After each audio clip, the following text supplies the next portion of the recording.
चोर और साधु। एक गांव में एक बूढ़ा चोर रहता था। उसने अपने बेटे को भी चोरी की विद्या सिखाकर चोरी में निपुण कर दिया। अब बेटा चोरी करता और दोनों बाप बेटे आराम से जीवन बिताते। बूढ़े चोर की बेटे को सख्त हिदायत थी कि किसी साधु संत की बातों में नहीं आना। एक दिन चोर के बेटे ने सोचा, क्यों ना राजा के महल में ही हाथ साफ कर दिया जाए, और वो महल की ओर बढ़ गया। थोड़ी दूरी पर उसने देखा कि एक बहुत बड़े महात्मा का प्रवचन चल रहा है। पिताजी ने मना किया है, ये सोचकर वो कानों में उंगली डालकर वहां से भागने लगा। भागते भागते जैसे ही वह भीड़ के निकट पहुंचा, एक पत्थर से टकराकर नीचे गिर गया।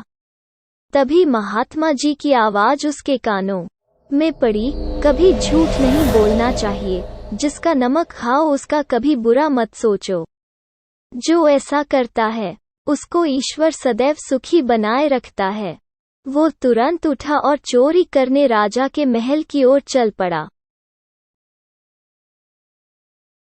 राजमहल पहुंचकर जैसे ही चोर ने द्वार को पार करना चाहा, तुरंत दरबान ने पूछा, अरे कौन हो तुम? इतना सुनते ही चोर को महात्मा का उपदेश याद आया, झूठ नहीं बोलना चाहिए। चोर ने उत्तर दिया, मैं चोर हूँ। अच्छा जाओ। उसने सोचा राजमहल का नौकर मजाक कर रहा है। सच बोलकर चोर को राजमहल में प्रवेश मिल गया। चोर एक कमरे में घुसा। वहां उसने ढेर सारा पैसा तथा जेवर देखा।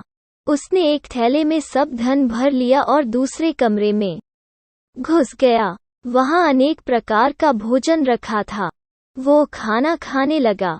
खाना खाने के बाद वो थैला उठाकर चलने लगा कि तभी फिर महात्मा का उपदेश याद आया, जिसका नमक खाओ उसका बुरा मत सोचो। उसने सोचा, खाने में नमक भी था, अतः मुझे राजा का बुरा नहीं सोचना चाहिए। इतना सोचकर वो वापस चल पड़ा। पहरेदार ने फिर पूछा, क्या हुआ?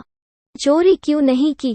चोर ने कहा, जिसका नमक खाओ उसके यहाँ चोरी नहीं करते, इसलिए सारा धन रसोई घर में छोड़ आया। तभी रसोई की आवाज आई, चोर पकड़ो पकड़ो। तो दरबान ने चोर को दबोच लिया और राजा के सामने पेश किया। पूछने पर राजा के सामने चोर ने कहा कि मैंने तो सत्य कहा महाराज कि मैं चोर हूँ, किंतु मैंने आपका भोजन खा लिया और जिसका नमक खाते हैं वहां चोरी नहीं की जाती, अतः मैं धन छोड़कर भाग रहा था। चोर के उत्तर से राजा बहुत प्रसन्न हुआ और उसे अपने यहाँ नौकरी दे दी। राजमहल से घर जाकर चोर ने अपने पिता से कहा, देखिए पिताजी,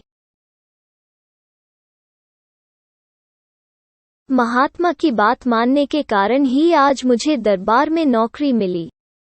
महात्माओं के प्रवचन से सभी का कल्याण होता है।